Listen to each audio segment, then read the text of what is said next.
Arthur Hale had once been the kind of man whose name alone could change the direction of a meeting, a stock, or even a company's fate. People respected him, feared him, admired him, and followed him without question. For decades, he had lived inside a world built on power, numbers, and wealth so vast that most people couldn't even imagine it. His penthouse touched the clouds, his car collection filled an entire underground floor, and his office was a symbol of unstoppable ambition. Life, it seemed, belonged to him.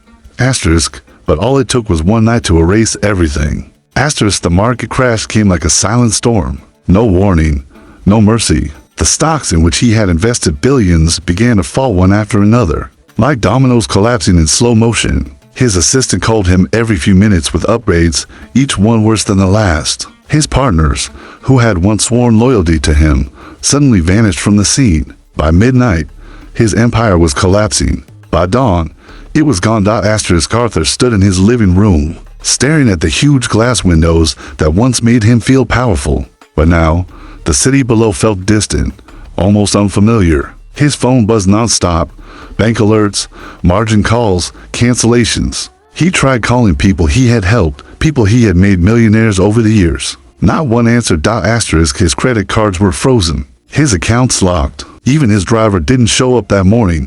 Asterisk, feeling strangely empty, Arthur put on a wrinkled suit, grabbed his coat, and walked out of the mansion he no longer owned. The guards at the gate looked at him with silent pity, but said nothing. The world had already moved on. Asterisk, without knowing why, Arthur found himself walking toward the old office building where his journey had begun. Years ago, he had built his empire from a tiny desk in that very place. Back then, he had been young, hungry, hopeful. Now he looked like a man carrying the weight of the entire world on his shoulders. Asterisk, when he entered the lobby, the silence felt heavy. The building was almost empty, the lights dim, the air cold. He sat on a bench near the wall, elbows on his knees, hands covering his face. In that lonely moment, Arthur realized something terrifying. A man who once had everything could lose it all in a heartbeat. Asterisk, and he had no idea what to do next. Arthur sat in the dim lobby for almost an hour, staring at the tiled floor as if it could somehow explain how his life had shattered so quickly. His mind replayed the night of the crash again and again, each memory hitting him like a wave he couldn't escape. The silence around him felt heavier than the loss itself. He was used to noise, meetings, deadlines, constant calls, but now the quiet felt like a punishment. Asterisk, the soft sound of footsteps broke the stillness. Asterisk, it was Mr. Lewis, the night janitor, a thin, older man with gentle eyes and a tired face. He pushed his cleaning cart slowly across the lobby. For years, Arthur had seen him in passing, offering quick nods or rushed greetings as he moved through the building. He never knew his name, never stopped to talk. To Arthur, Mr. Lewis had always blended into the background, someone who worked silently and didn't interfere. Asterisk, tonight, he didn't walk past. Asterisk, he paused, watching Arthur with concern instead of curiosity. "Sir, are you all right?" he asked softly. Asterisk, Arthur let out a dry, humorless laugh. "I've been better." Asterisk, Mr. Lewis didn't push further. He simply walked away, returning a moment later with a small metal thermos in his hand. "Tea," he said. "It helps on long nights." Asterisk, Arthur hesitated, then accepted it. The warmth surprised him. For the first time in hours, something felt somewhat comforting. They sat quietly until Mr. Lewis asked, "Long day?" Asterisk, "Long life," Arthur replied. He didn't mean to open up, but the words spilled out. He told the janitor about the crash, the betrayal, the disappearance of friends he thought he could trust. It felt strange sharing his deepest loss with someone he barely knew. But Mr. Lewis listened as though each word mattered. Asterisk, when Arthur finally fell silent, Mr. Lewis spoke calmly. "You know, losing everything isn't the end. Sometimes it's how life reminds us to start fresh."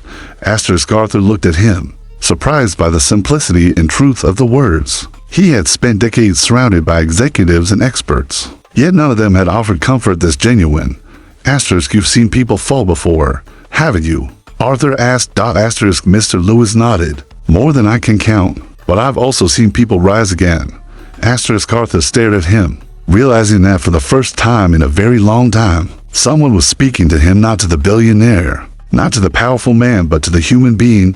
Asterisk, and somehow, That mattered more than anything he had lost. Arthur finally stood up from the bench, feeling lighter, but still unsure of what tomorrow would bring. The weight of his loss hadn't disappeared, but the conversation with Mr. Lewis had softened the sharp edges of his pain. For the first time since the crash, he felt a small flicker of clarity like a faint light in a long, dark tunnel. He adjusted his wrinkled suit and nodded gratefully to the janitor. "Thank you for listening," he said quietly. Mr. Lewis smiled warmly. "Anytime, sir." Arthur turned to leave, his footsteps echoing in the silent lobby. But just as he reached the glass doors, he heard the janitor call out behind him, "Sir, you forgot this." Arthur paused. He didn't remember carrying anything. Confused, he turned back and saw Mr. Lewis holding a small, dusty notebook, its black cover worn, its corners bent, and its pages yellowed from age. The moment Arthur saw it, a strange feeling washed over him. "Where did you find that?" he asked. "In the storage room," Mr. Lewis replied. "I've kept it safe. It belonged to you from your early days." Arthur took the notebook slowly, as though receiving something fragile and precious. When he opened it, his breath caught in his throat. Inside were his earliest sketches, business ideas, motivational quotes he'd written for himself, even small goals he had once believed were impossible. Every page carried the handwriting of a young Arthur, ambitious, hopeful, full of fire. He flipped to a page titled "Why I Want to Build Something." The words were simple, but honest. "To make life better for people like my father, who worked hard, but never had enough support." Arthur swallowed hard. Somewhere along the road to success, he had forgotten that purpose. Wealth had replaced passion. Power had replaced meaning. And now, holding the notebook, he felt like he was touching the version of himself he had lost years ago. "I thought you might need it again," Mr. Lewis said quietly. Arthur looked up, emotion thick in his eyes. "You kept this all this time?" "It mattered to you once," Mr. Lewis replied. "Maybe it will matter again."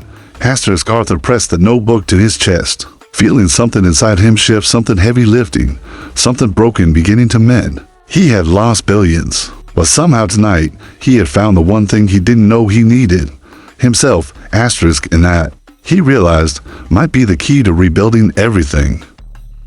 Arthur walked out of the building with the old notebook clutched tightly in his hand, feeling as though he had been given a second life. The city outside was the same as always, busy, loud, unforgiving, but something inside him had changed. He was no longer thinking about the billions he lost. He was thinking about the dreams he once had, dreams written in faded ink by a younger, hungrier version of himself. That night, instead of returning to the empty mansion that was no longer his, he checked into a small, modest hotel. He spread the notebook on the bed and read every line, every idea, every forgotten promise. By morning, one idea stood out among the rest. A simple tech service designed to help low-income workers, people like Mr. Lewis, people like Arthur's own father. It wasn't a billion-dollar idea. It wasn't grand or glamorous, but it was honest. It was meaningful, and it still mattered. For the next few days, Arthur worked nonstop. No fancy office, no assistants, no boardroom meetings, just a borrowed laptop and a notebook full of old dreams. He returned to the office building often, sometimes sitting with Mr. Lewis during the janitor's breaks. They discussed the project, sketched plans, and shared insights. Mr. Lewis, with his years of seeing people struggle silently, understood the needs of the working class better than any consultant Arthur had ever hired. One evening, Arthur looked at him and said, "I want you to join me, not as an employee, but as a partner." Mr. Lewis froze, shocked. "Me? I'm just a janitor." Arthur shook his head. "You're the only person who didn't abandon me. You gave me back my purpose. And you understand the people I want this company to help." Slowly, tears filled the old man's eyes. He nodded, overwhelmed. "Then let's build something good," he whispered.